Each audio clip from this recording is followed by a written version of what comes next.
That is incredible. Welcome back to the channel and welcome back to a new video, you golf life legends. We're down here at the beautiful Carden Park and we've been joined by, we've got Mullin, super Paul Mullin. How are you? Oh good. Not nursing too bad at hangover, thankfully. Absolutely. Yeah, head's alright. Things still eye on life a little bit, so the hangover will probably come later in the week. Fair enough. What's your handicap, pal? 18. 18. Yeah. I'm about 16. So, do you want some shots? Come on, I'll take a couple. I'm not a bandit, so all right. We'll play it properly. So the two hardest, you get shots on. No problem. All right.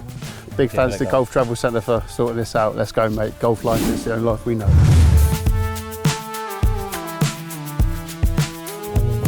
Go on, pal. Hang on. Hang on. Any good? Not bad front edge. So hang on. Hang on. The bandit.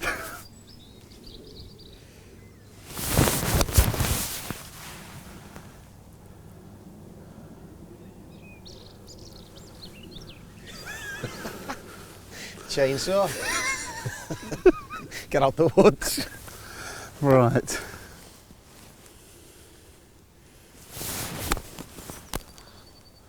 Sit. Oh.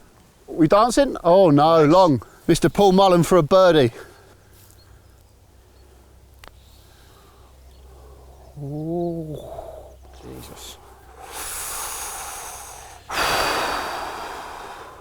Can he save the par?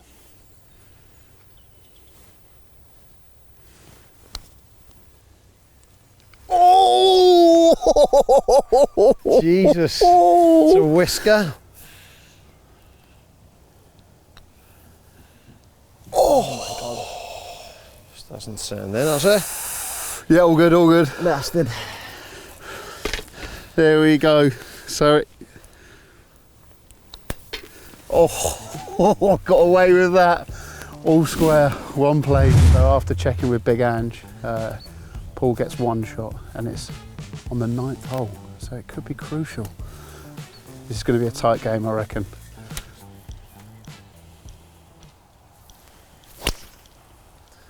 So a bit left, bit left. Yeah, got it. Nice strike. Bad that. Come off a bit loud, innit? That's all good.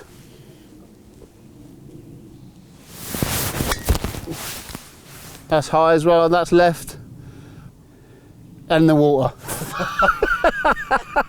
Paul, thanks for joining us, mate. And no problem. Right, let's talk the weekend. Wrexham promoted.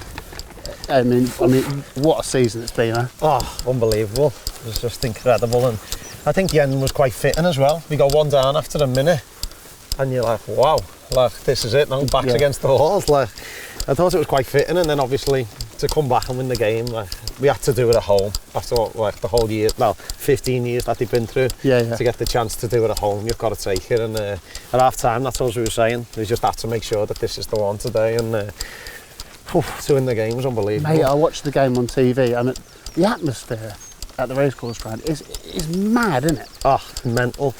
Literally, I've followed Liverpool all my life, and that stadium, like, every single person at the top of the lung, it feels like there's 40,000 in there. There's only 10 at the moment without the stand being built, but it's just incredible. Like, just honestly, the hairs on the back of your neck and your arms stand up and you hear them. Like, it's mental how they do it, but fair play to them. Like, we conceded to go one down, as I say, and the whole stadium stood up just singing, we're going to win the league, we're going to win the league. I was like, wow, like, that's crazy. Everywhere. And I mean, you this season, mate, I mean, unreal. I mean, nice. I mean, what, you on 38 goals when, you know, as we were filming this, is it 38 goals? Yeah.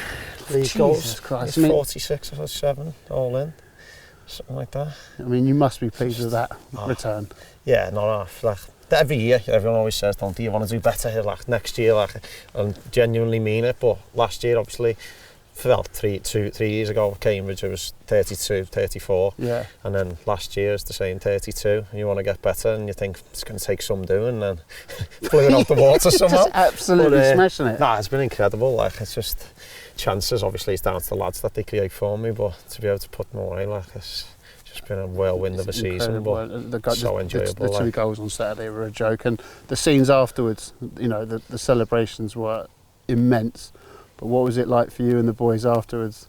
Bit surreal, you know. Like obviously when all the fans jump on the pitch and that, it was just mental, like pandemonium around the place and in the changing room, and you just really hit you, like what we just achieved. You know, we set a record. No one's talked about it all year, records and that. You didn't even, like, to be honest, half the time I don't think we knew how many points we had, but we just knew we had to keep winning because Notts County was so good. And just the final realisation yesterday that it was all done, like, it was just like a few moments. So once it was all said and done, you know, we changing room, going mental, and going to the after party with all the family, and there's people trying to hang off the lights off the roof and everything. So, come on. So this is what I want to know about. Tell me about what was going on at the after party. No, we're all dancing on chairs. You know, the bar was open. I think the lads were pouring their own drinks in the end because they didn't want to wait any longer. There was that many of us in there. And obviously the owners come down, Ryan and Rob, and enjoyed the time with us, but it was class. All the lads' families were there, and we were all in it together. As I say, we had a speaker on the middle of the table and everyone's on chairs dancing around, and then, to be honest, Callum Fasdean banged his head off the roof light that's hanging from the ceiling. They were all crying, laughing, but it was unbelievable. You mentioned the owners there, Ryan and Rob. Please tell me they got involved with the celebration as well, because they look like they proper They were desperate to get involved, desperate, they loved it. Nah, they were over the moon with it. Obviously you're seeing on the pitch what you see is what you get, they're genuine. And then obviously we're all partying, and them two just stroll in, ready to join in with us, and we're all playing a song Wrexham fans sing for them. So we put that on the speaker and we're all singing it to Rob and Ryan as they walk in. It was class, but they loved it. Honestly, they couldn't wait to get involved. And did you go out in the town and get absolutely hammered? We went into a local bar, but then when we got there, it was just honestly, it was chaos. There was just people everywhere in the streets and stuff. Got money. Yeah, exactly that, which was class, but I heard it 65,000 times at that point. So we just set off from there back to the stadium then to all be together, just spend a bit of time with each other, because in there was that many people you couldn't move, shoulder to shoulder. So when we got back, we were all again, just the players this time really, and all the staff, and just literally sat round talking about moments of the season, just reliving it all once again, going back to like the first day when Elliot scored 2 against Eastleigh, to the very last game where we managed to get over the line. It was just an unbelievable night. And then 6 o'clock comes and I'm climbing onto a physio bed to try and grab some kit. Only got 20 minutes at most, like, but that was an unbelievable night. Loved it. Again, mate, congratulations. So good, mate. So good. I've had a shocker. My golf needs to improve, so I'm dropping there. Just going to give it all I've got. Hybrid. Oh, I'll take that all day long. That's right. Christ. Coming round. Come on. Oh, Jesus. What's it there? It's a calf pass and bounce back in. Wow. It's put another 70 yards on it. Big. Oh, Jesus. Went far, that one, didn't it? What a strike. he's let me arm out. He's let me in. Should have thought this through.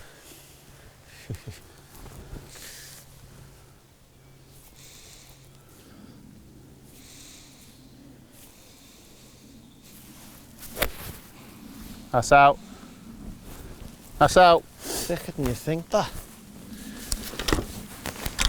Fourth shot. Come on, Paul. Needs something now.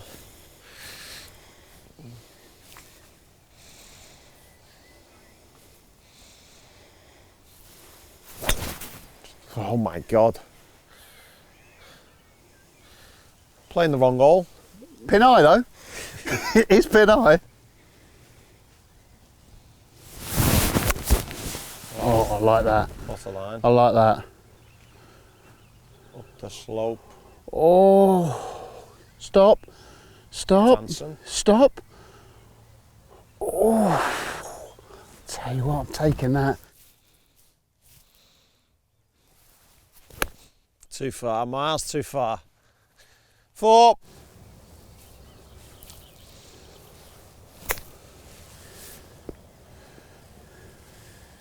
Well out, mate. Well out. We made it on the green at last.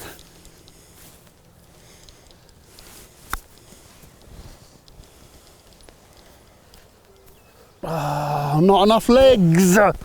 Woo! Right, Paul, this is for you, in for 7. This is my 6th shot. It's going to take a miracle.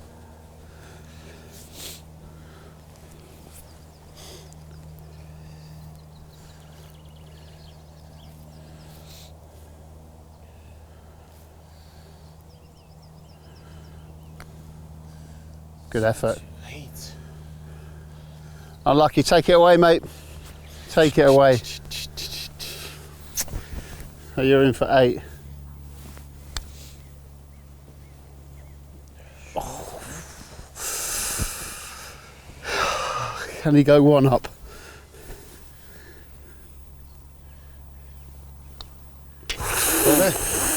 Woo! That's to make you put that one as well. Absolutely. Tubes 1 up.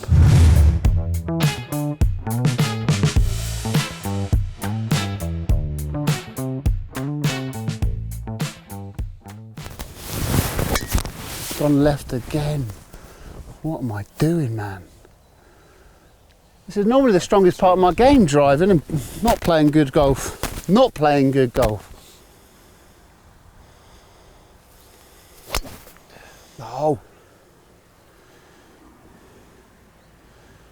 It's gone there. He's got a hole in his windscreen now. He's got a crack. I'm going to go try and hit that black and white stick.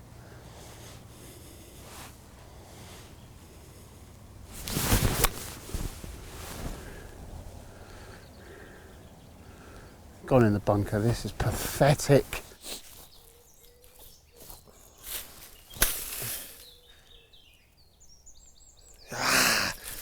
Half a yard.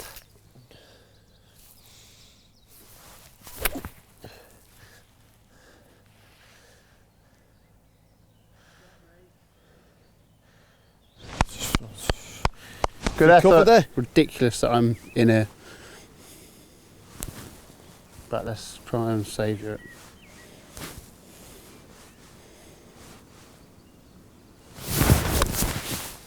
Not in the other one. Not in the other one. Not in the other one.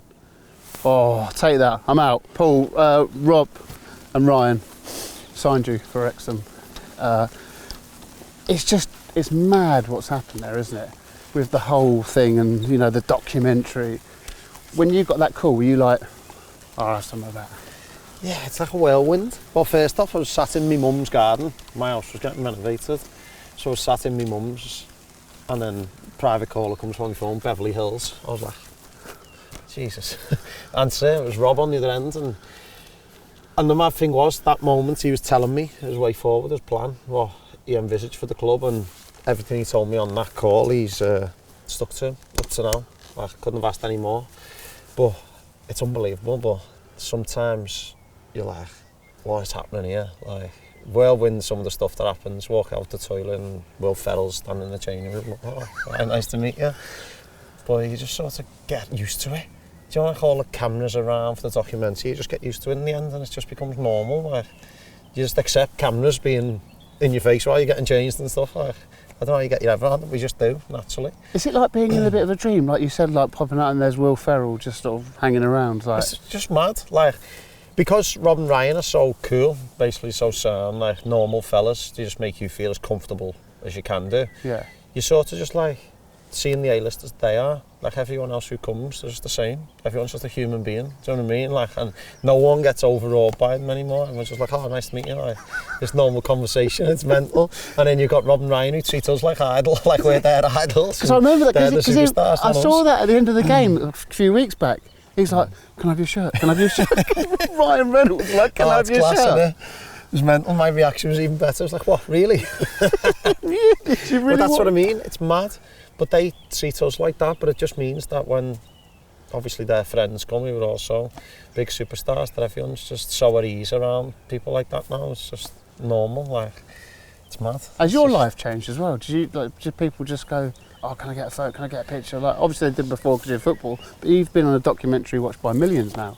Yeah, it's changed in that aspect. Like, a lot more people know who I am. Yeah. They want to obviously talk to you when they see me, ask for pictures and stuff. I just thought, man, to be honest, yeah, of course. It's great, really. We've already had it here, haven't you? As soon as you rocked up the ladder, mate. But equally, nothing else has changed. Like, right. Still, my favourite thing to do, sitting on the couch with my little lad, chilling, watching Mickey Mouse. But everything else has changed around that. I go shopping sometimes, the local shops, and just rushing around trying to get stuff, and it's a few people are like, oh, can you have a picture? Or whatever. You're like, yeah, no problem. Like, that's amazing, I'm in a rush, but of course you can. That's so good. But obviously you made your name, didn't you? Like, well, you made your name for years and years and years, but you scored all those goals in that one season at Cambridge, and they They named a stand after you. Oh, that was incredible. How good What is a that? time. No, I love Cambridge, just the only problem was how far away it was from home. Yeah.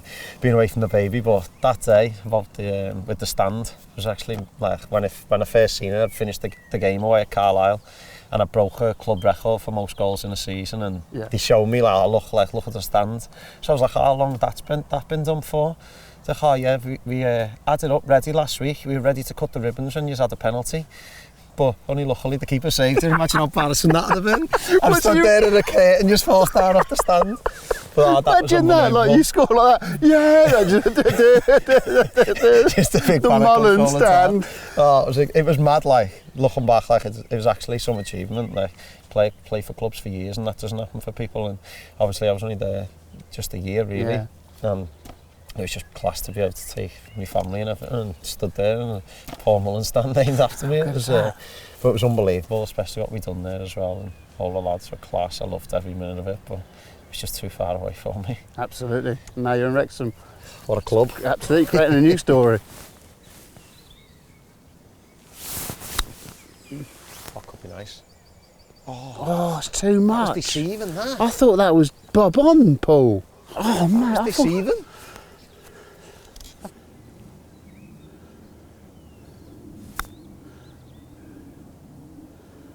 No! Oh! Woo. Fifth shot, got to go close.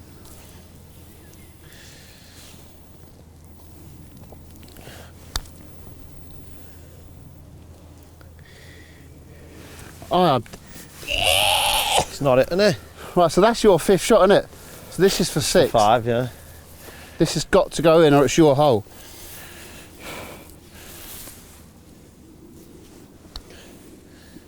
Oh, that's good for me. So that's in for 7. You got 2 for the hole. So that's. I mean, you can put it in if you want, or you can have it. Oh, I'll put it in. Yeah. It's miles away.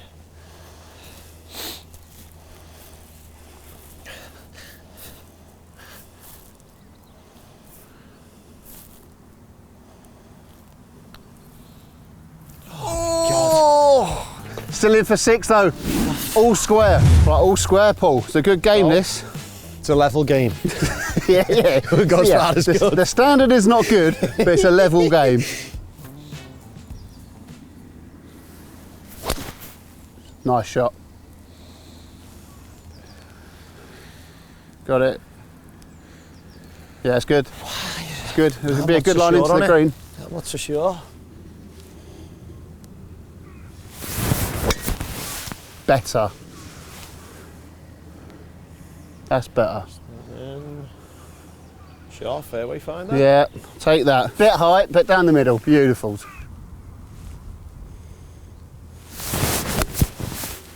It's a better strike, but it's going left again. I've really got to get some help with this, Nicholas. I'm really not playing well.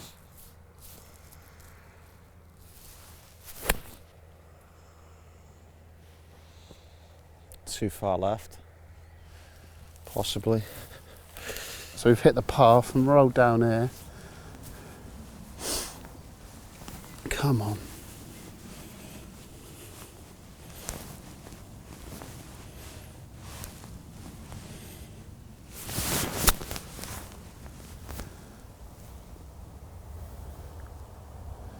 It's on the dance floor. Dancing.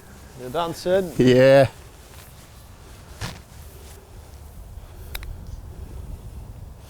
Go on. Go on. Garbage. Go on. Right, equal shots.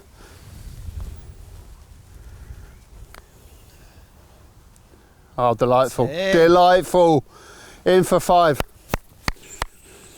Played, mate. Just to go 1 up.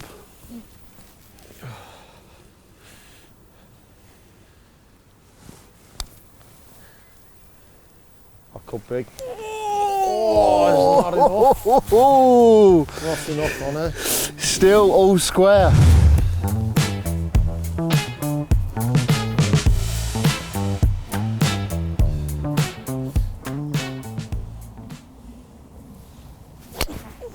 No, keep doing the same thing. Sound. Heard it hit the trees. I don't know if it's come out.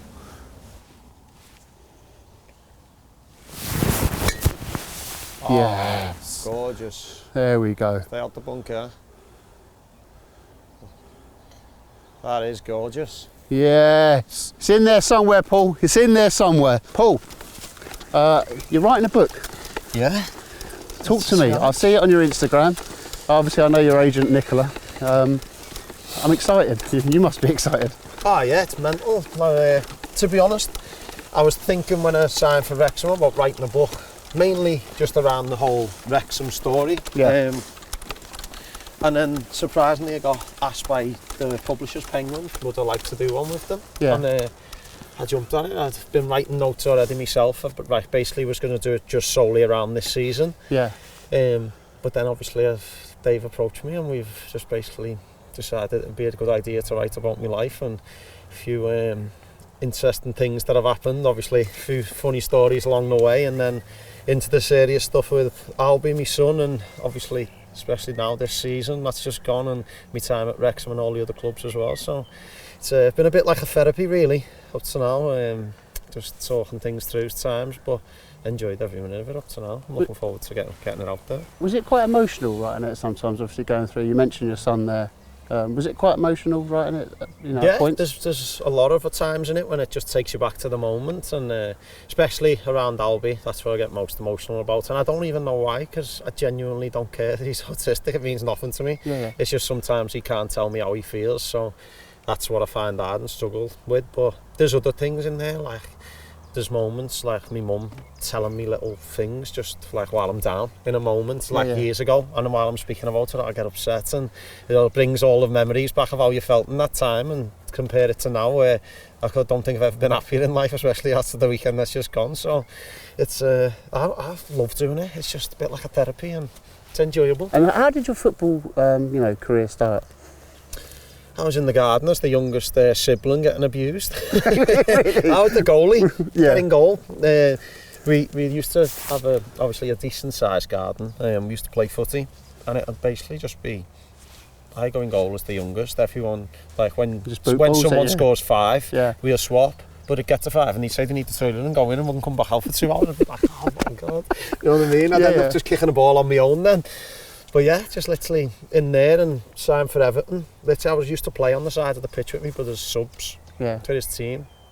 And an Everton scout came up to me dad one day and asked him would I like to go down. My dad's like, he's 4, he's 4 years of age. My little boy's 4 next week. Like, it's mad.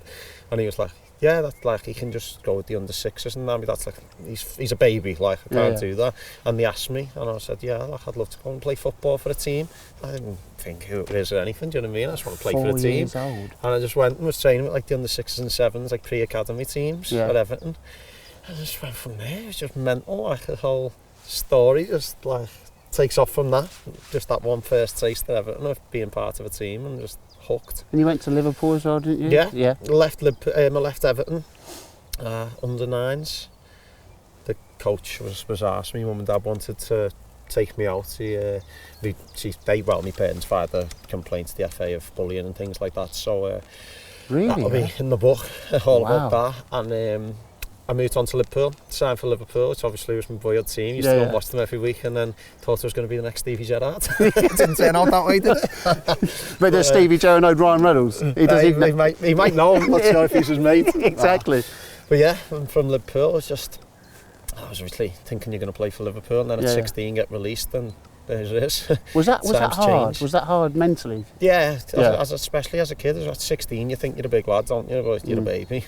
And that was mental. Like I left there and should have listened to my mum and dad years before, telling me like it might be best if I tried to go somewhere else, but I didn't want to listen. I thought I was going to play for Liverpool, and when it all comes crashing down, you don't know where to go with your life. It's just a bit of a crossroads, and you either stick at it and see where you get to, or you let it beat you.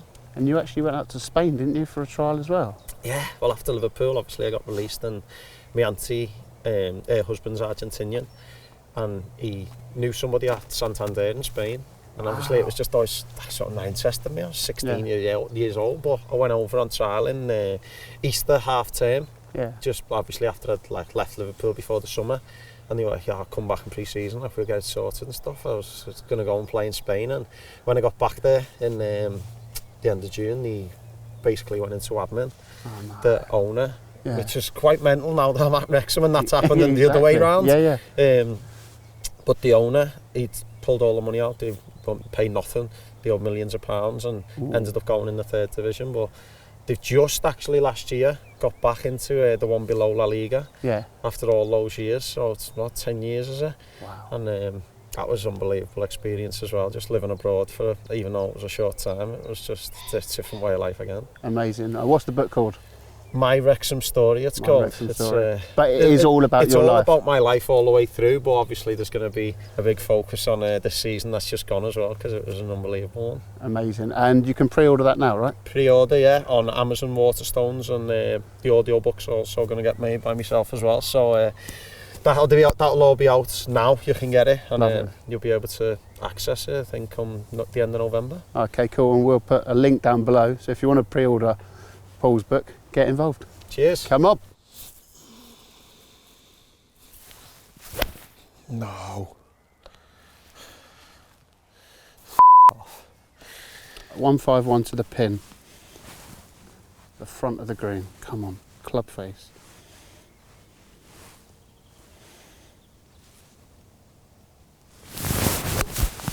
Oh, yes. Much better.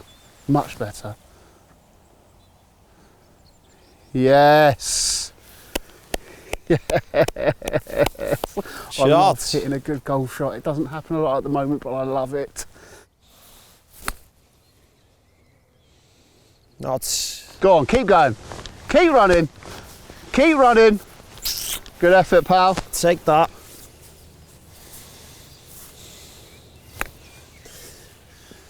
Oh.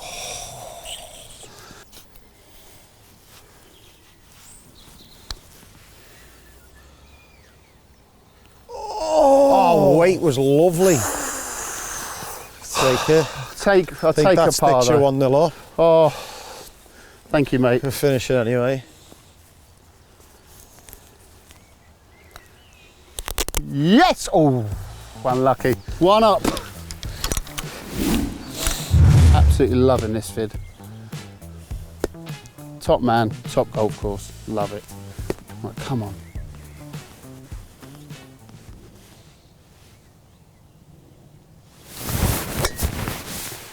Oh, he's in his groove now, isn't he? It's a bit of a high bomb, but do you know what? It's going straight. I'm taking that. Great shot. Zing! Straight down the middle. That is a monster, by the way. It could have reached the bunker, you know. I don't think it would get that. What a shot, mate. Paul, there's a lot of talk in the media. A lot of talk, a lot of speculation. You playing for Wales. Talk to me. One, would you love to do it? Two, has anyone approached you yet, or? No, not been approached. I suppose I don't know how it works, and I'm not sure they're going to tell you in advance whether you're going to get a call up. I thought the last squad, after obviously the FA Cup run and the games we played, that I might have a chance. Obviously it wasn't to be.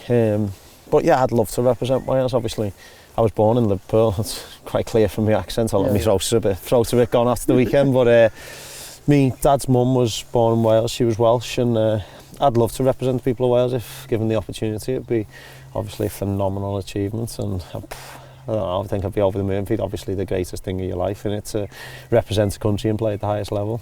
It'd be so good, wouldn't it? That'd be special. Because you're banging in goals and goals, and well, you know, surely it's got to be a little sniff. No, I'd like to think so, but you know, it's not something I expect to happen. Obviously, the level of football you play at sometimes determines whether you can get an international call up or not. And obviously, I've scored a lot of goals, and some will say in the FA Cup as well. I'm not saying that scoring obviously 38 goals, whatever, in the National Leagues is good enough to play internationally. But I just believe in myself, and I think I'm good enough to do so. But I understand also that scoring goals at National League level isn't something that's going to get you recognised by national team managers to get the call up. But if it was to happen, I'd be over the moon, and I think I'd be doing cartwheels around the living room. Oh, it'd be amazing, it'd be amazing. But we were discussing off camera, like, me and my mates think that you could play at a much higher level, but I know you love Wrexham, but do you think you could play at a much higher level? Oh, definitely. I've always had belief in myself I could play at the very highest level, and obviously as you get older, the chances of that happening become a lot slimmer. It's not something I think is going to happen playing in the Premier League, although you never know. No. But with Wrexham, the way they're going, they could be up in the Championship. You never know. That's the owner's dream, isn't it? And I think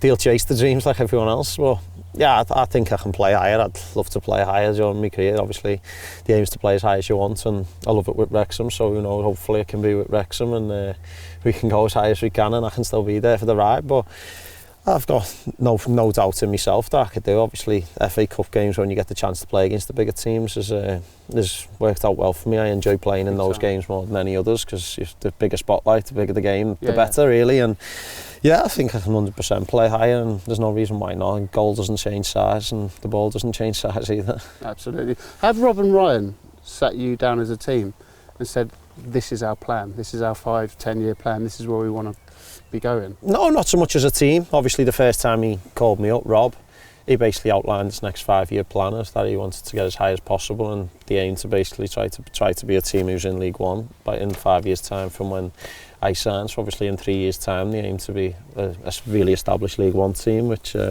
hopefully can happen, and hopefully we could go even higher. Who knows? Obviously, we're all on a high from the weekend, so probably Rob will be in the media probably saying I'm the world's best player again and we'll go in the Premier League. But yeah, he's basically said like they'd love to be able to make it all the way up, but obviously it's not as easy as that. That's just the dream to say. But yeah, they've got a plan obviously to extend the stadium, get more fans in the ground, and take the club as high as they can, whether that's League One, Championship, and who knows, maybe the Premier League one day. When he said that, you're one of the best strikers in world football, were you just like that? Come on. I sat there and started laughing, to be honest, and then replayed it to check whether he smiled after he said it, to see if he was joking or not, to be honest. I don't think he was he? No, I think he was deadly serious. I think he was high on the moment, wasn't he? But it wasn't something I agree with, but I was like, that's incredible, because how many people are going to watch that now? They'll think I'm an absolute player. Love it. Class. Right, I'm not ashamed to say, Paul has outdriven me by about 120 yards. Look, up there by the bunker. Put your binoculars on. Absolute Popeye.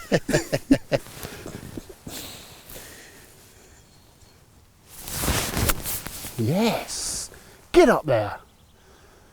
Oh, it's turned lovely. Do you know what? I'm enjoying this now. It has turned lovely. Lovely!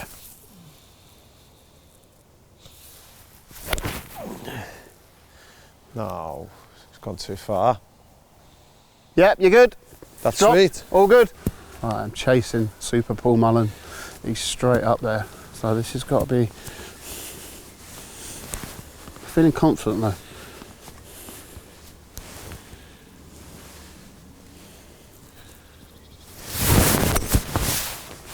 Oh. Yep, come round. Yeah, that should be all right.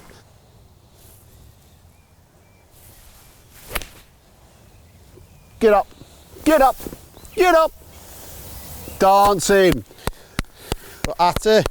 He's a dancing, dance machine. Pulls on for a birdie. So this really needs to go close.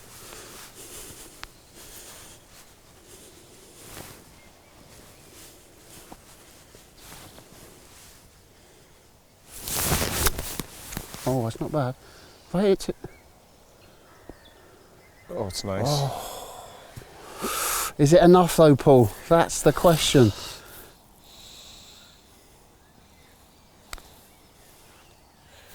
10.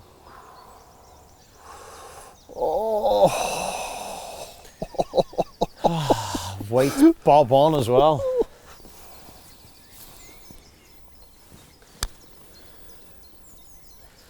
Oh, that's not enough either. See, it turns a lot. It's not quick enough for me. That's probably me as well, isn't it?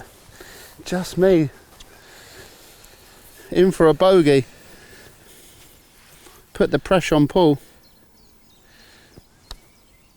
Slot, nice. In for 6.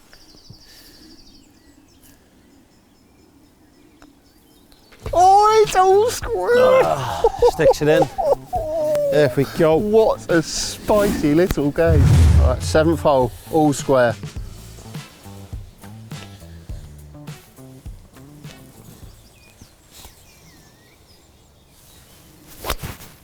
Oh, it's beautiful. Mate, you give that a right good clump, don't you? Flipping hell. It's got to be nice. It's got to be. Oh, in the pressure on. Oh, yes. Straight again. It's going a bit high, isn't it? But do you know what? Straight out. Don't make it Yeah, caught the taking hill. that. It's caught the hill. Yeah. So again, I've been outdriven by, I reckon this time, about 60 yards. Flipping hell. I need to get on the weights, don't I? How far was that hole? What? 100. 378 was it? Yeah. You zing that. That's boomed. Right, here we go. I need to, Shoot. so it says 165 to the front, but it says 150 there. Have I got a dodgy watch? What have you got? Listen. Huh? I've got 173 to the middle. That's what I'm going to check, because Yeah. that's saying That says 150. 150. And that's saying 179. Yeah. Right, well I'm going to go 7-iron. I don't know, just downhill.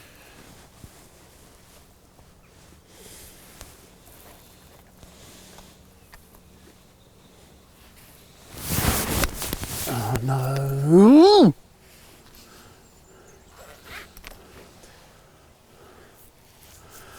Maybe it was 178. Maybe I shouldn't have gone 7-iron. Oh, you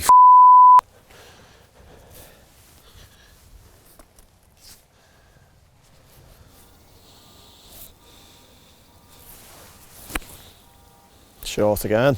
It's going to roll on though. Hit the ting.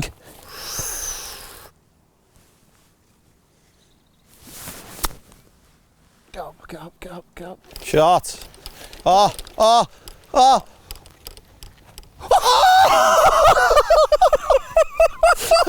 I tell you what, that is incredible. That's the greatest shot he's ever hit. Unbelievable. Yes! Incredible. Unbelievable. This is why we Jesus. play this game. Come on!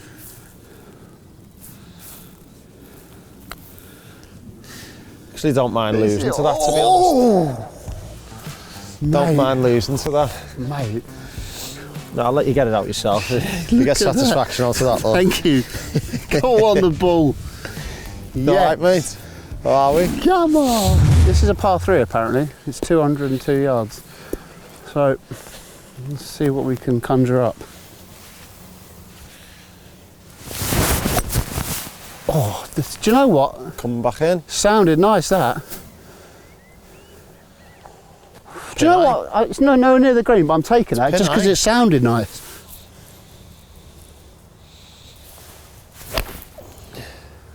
Mr. Mullin. Oh, bunker. That's next to you. Good effort though.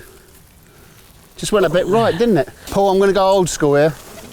I'm going to go an old school question we've done in the past. If you could have a caddy for the day, anyone, past or present, from any walk of life, dead or alive, carry your clubs for 18 holes or push your clubs for 18 holes, who would it be and why? Would you football or no football or both? Let's go both, actually. Let's go both. Yeah, for anything related, if I can use football, Messi is the greatest there's ever been, greatest there ever will be for me. Yeah. I think it's undoubtable. Like, the stuff I've seen him do in football is just impossible for anyone else to even replicate. So I'd love to just have 4 or 5 hours. I'd hit in the trees on purpose for even longer, to be honest, just to stand and talk to him, just be in his presence. He's absolutely unbelievable, and I'm so lucky that I was at the stage in my life where I could watch football every single day, and I wasn't a kid or I wasn't too old, and watch most games he plays in, because he's phenomenal. Yeah, unbelievable talent. And if it wasn't a footballer? Not a footballer.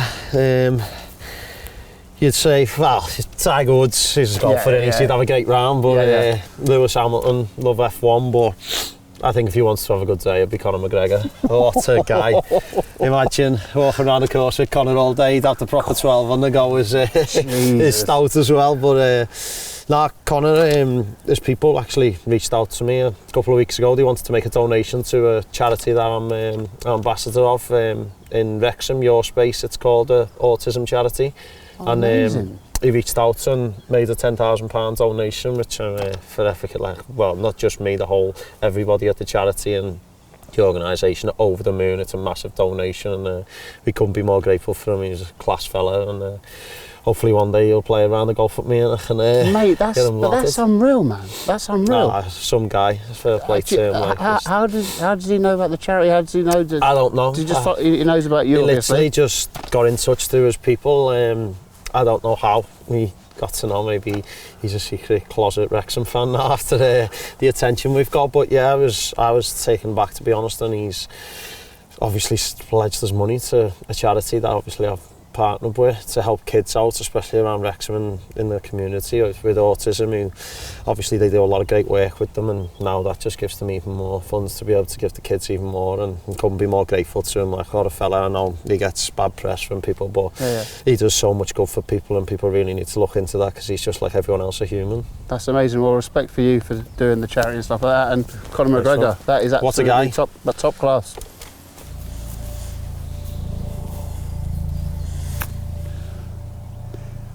Shot.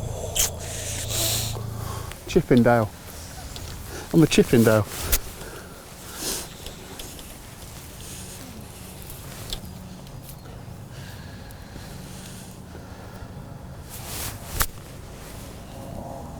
Oh, that's lovely. Oh.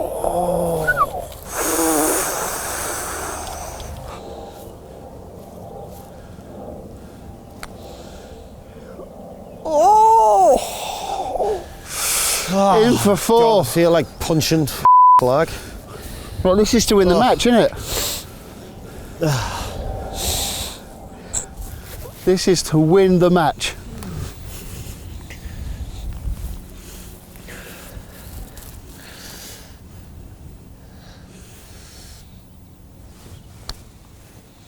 Oh!